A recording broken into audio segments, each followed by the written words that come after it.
Hello student, आज हम लोग पढ़ेंगे क्लास 11 के हिस्ट्री से चैप्टर 11 आधुनिकीकरण के रास्ते के प्रश्नों का उत्तर। पाठ का पहला प्रश्न है, मेजी पुनर्स्थापना से पहले की वे अहम घटनाएं क्या थी जिन्होंने जापान के तीव्र आधुनिकीकरण को संभव किया। 1867-68 में जापान में एक युगांतकारी घटना मेजी पुनर्स्थापना के रूप में घटी। सदियों पूर्व जापान में दो प्रशासनिक शक्तियां थीं, सम्राट तथा प्रधान सेनापति अथवा शोगुन। हालांकि प्रशासन की समस्त शक्तियां शोगुन में केंद्रित थी। सम्राट जो थे मात्र राजनीतिक मुखौटा हुआ करते थे, किंतु 1668 में एक आंदोलन के द्वारा शोगुन का पद समाप्त कर दिया गया। उसके सारे अधिकार सम्राट के हाथों में दे दिए गए। नए सम्राट 14 वर्षीय मुत्सुहितो ने मेजी की उपाधि धारण की। मेजी पुनर्स्थापना से पूर्व जापान में कुछ महत्वपूर्ण घटनाएं घटी हुई है, जिसके वजह से आधुनिकीकरण का मार्ग प्रशस्त हुआ। जिसमें पहली घटना हुई, 1600 शताब्दी तक जापान में किसान भी हथियार रखते थे। फलस्वरूप यदाकदा अराजकता का वातावरण उत्पन्न हो जाता था। हालांकि इस वर्ष के शताब्दी के अंतिम वर्षों में किसान से हथियार ले लिए गए। अब मात्र सामुदायिक वर्ग के लोग ही हथियार रख सकते थे। इससे किसान अपना संपूर्ण समय और ध्यान कृषि के काम में लगाने लगे। और दूसरी महत्वपूर्ण घटना हुई कि इससे पूर्व दब्बियों को अधिकांश समय शोगुन के निर्देशानुसार राजधानी ईएदो में व्यतीत करना पड़ता था। फलस्वरूप वह अपने क्षेत्र के प्रशासनिक कार्यों का संचालन सुचारू रूप से नहीं कर पाते थे, उसको करने में असमर्थ हो जाते थे। और 16वीं शताब्दी के अंतिम वर्षों में उन्हें अपनी राजधानी में रहने के भी आदेश दिए गए। और तीसरी घटना हुई, भूमि का सर्वेक्षण तथा उत्पादकता के आधार पर भूमि का वर्गीकरण किया गया। इस काम को करने का मुख्य उद्देश्य था मालिकों तथा करदाताओं के निर्धारण करना। इस परिवर्तन ने राजस्व के अस्थायी निर्धारण में महत्वपूर्ण योगदान दिया। एक और घटना यह हुई कि मेजी पुनर्स्थापना से पूर्व जापान में अनेक महत्वपूर्ण एवं विशाल शहरों का विकास हुआ। शहरों के विकास ने वाणिज्यिक अर्थव्यवस्था के विकास को भी प्रोत्साहित किया। फलस्वरूप वित्त और ऋण प्रणाली स्थापित हो गई। आदमी के गुणों को पद से अधिक महत्वपूर्ण माना जाने लगा। व्यापार का विकास हुआ और शहरों के जीवित संस्कृति भी विकसित होने लगे। सांस्कृतिक कार्यक्रमों को बढ़ावा मिला। इन सभी घटनाओं के सामूहिक प्रयास से जापान में तीव्र गति से आधुनिकीकरण का जो सपना था वो साकार हुआ। पाठ का दूसरा प्रश्न है, जापान के विकास के साथ साथ वहां की रोजमर्रा की जिंदगी में किस तरह के बदलाव आए, चर्चा कीजिए। इस प्रश्न का उत्तर इस तरह से होगा, जापान का एक आधुनिक समाज में बदलाव रोजाना की जिंदगी में आए परिवर्तनों से भी देखा जा सकता है। परिवार व्यवस्था में कई पीढ़ियां परिवार के मुखिया के नियंत्रण में रहती थी, लेकिन जैसे जैसे लोग समृद्ध यानी अमीर एवं संपन्न हुए, परिवारों के संदर्भ में नए विचार फैलने लगे। नया घर, जिसे जापानी अंग्रेजी शब्द का इस्तेमाल करते हुए घर कहते थे, का मूल संबंध परिवार से था, जहां पति पत्नी साथ रहकर कमाते हैं और घर बसाते हैं। पारिवारिक जीवन की इस नई समझ ने नए तरह के घरेलू उत्पादों, नए किस्म के पारिवारिक मनोरंजन एवं नए प्रकार की मांग पैदा की। 1920 के दशक में निर्माण कंपनियों के द्वारा शुरू में 200 दिन देने के बाद लगातार 10 साल के लिए 12 येन प्रति माह की किस्तों पर लोगों को सस्ते मकान उपलब्ध कराए गए। यह एक ऐसे समय में जब एक बैंक कर्मचारी जो उच्च शिक्षा प्राप्त व्यक्ति होता है कि मासिक आय 40 येन प्रति माह थी। जापान के विकास के साथ साथ नवीन घरेलू उत्पादों जैसे कुकर, टोस्टर आदि का प्रयोग होने लगा। आधुनिकता के प्रसार ने नवीन मध्यवर्गीय परिवारों को प्रभावित किया। ट्रामों के आने से आवागमन की गतिविधियां आसान हो गई। मनोरंजन के नए नए साधनों का आविष्कार हुआ और 1899 ईस्वी में फिल्मों का भी निर्माण होने लगा। सन 1925 ईस्वी में पहला रेडियो स्टेशन खोला गया। पाठ का तीसरा प्रश्न है, पश्चिमी ताकतों के द्वारा पेश की गई चुनौतियों का सामना छिंग राजवंश ने कैसे किया। पश्चिमी शक्तियों के द्वारा प्रस्तुत की गई चुनौतियों का सामना करने के लिए छिंग राजवंश ने एक आधुनिक प्रशासनिक व्यवस्था, नई सेना और शैक्षणिक व्यवस्था के निर्माण के लिए नीति बनाई। संवैधानिक सरकार की स्थापना के लिए स्थानीय विधायिका का गठन किया और चीन को उपनिवेशीकरण से बचाने का प्रयास किए। पश्चात ताकतों के द्वारा पेश की गई चुनौतियों से दो चार होने के लिए झिंग राजवंश ने निम्नलिखित उपायों का सहारा लिया, जिसमें पहला उपाय था चीन को उपनिवेशीकरण से बचाने के लिए चीन की व्यवस्था को सुदृढ़ बनाना नितांत आवश्यक हो गया था।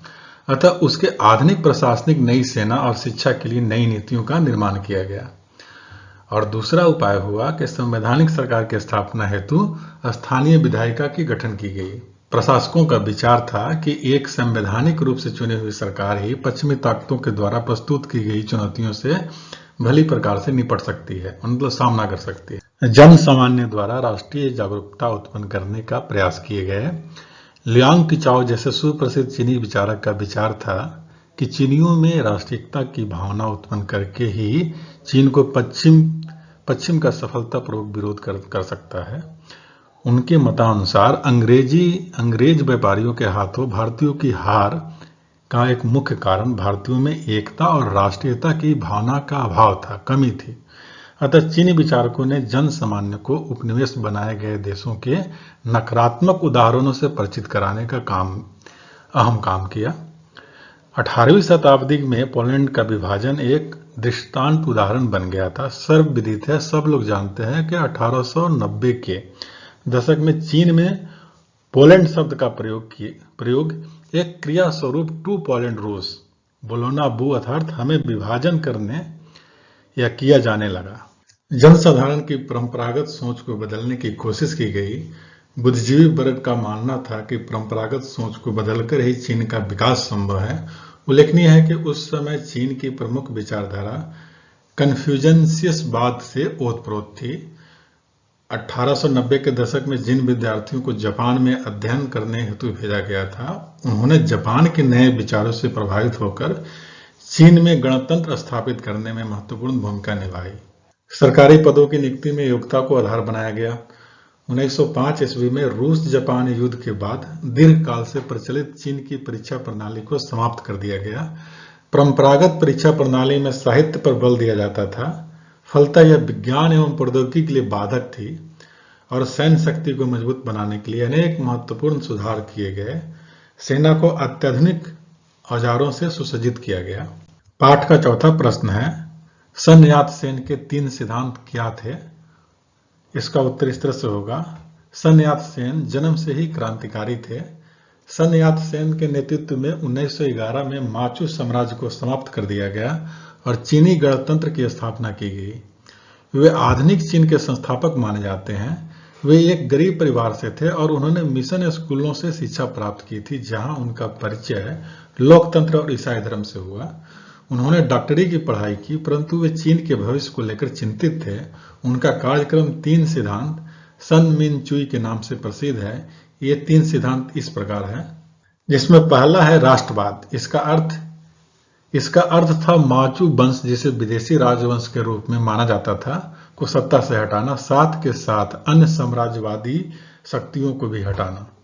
और दूसरा था गणतांत्रिक सरकार की स्थापना, अन्य साम्राज्यवादियों को हटाकर तथा गणतंत्र की स्थापना करना। और तीसरा था सिद्धांत जो पूंजी का नियमन करे और भू स्वामित्व में समानता लाए।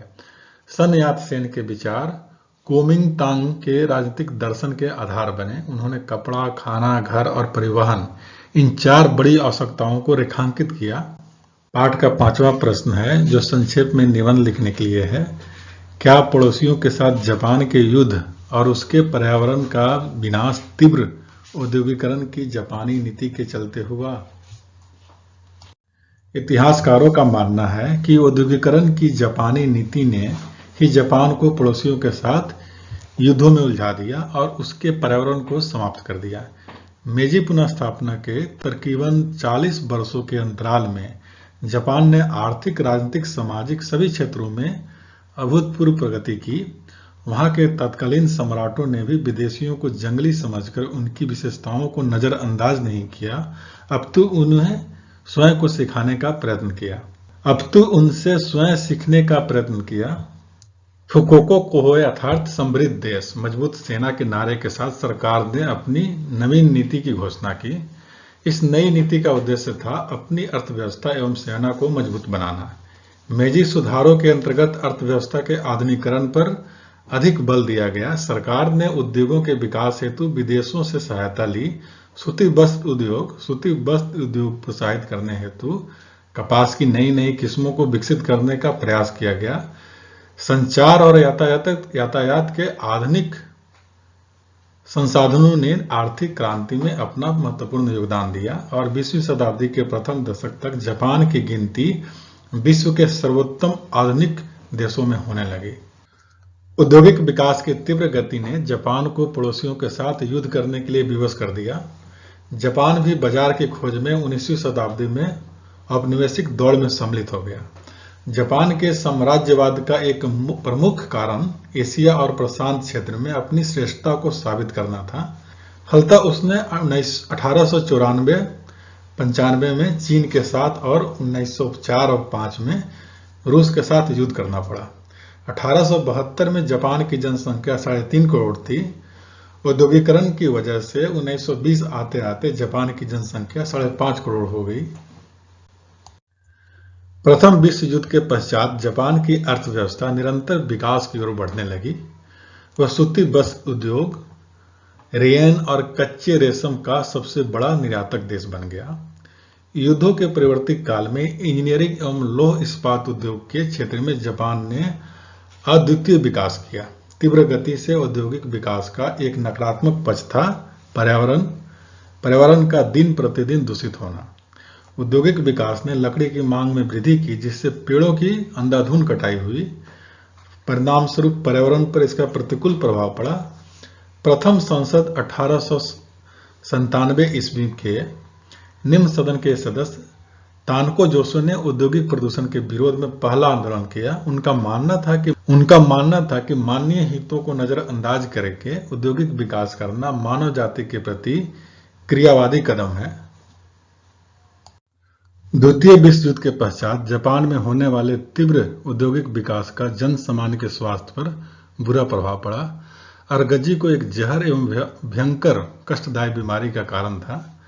यह एक आरंभिक सूचक था। फलतः 1960 के दशक के उत्तरार्ध में हवा इतनी दूषित हो गई कि अनेक समस्याएं खड़ी हो गई।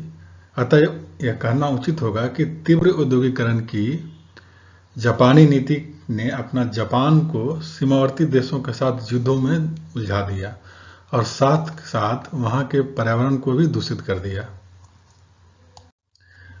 पाठ का छठा प्रश्न है कि आप जानते हैं कि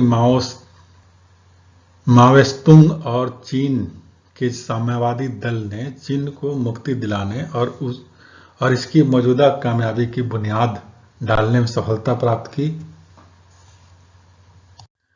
जिस समय चीन में साम्यवाद के उदय की भूमिका तैयार हो रही थी, उसी समय चीनियों को माओ जैसा क्रांतिकारी नेता प्राप्त हुआ।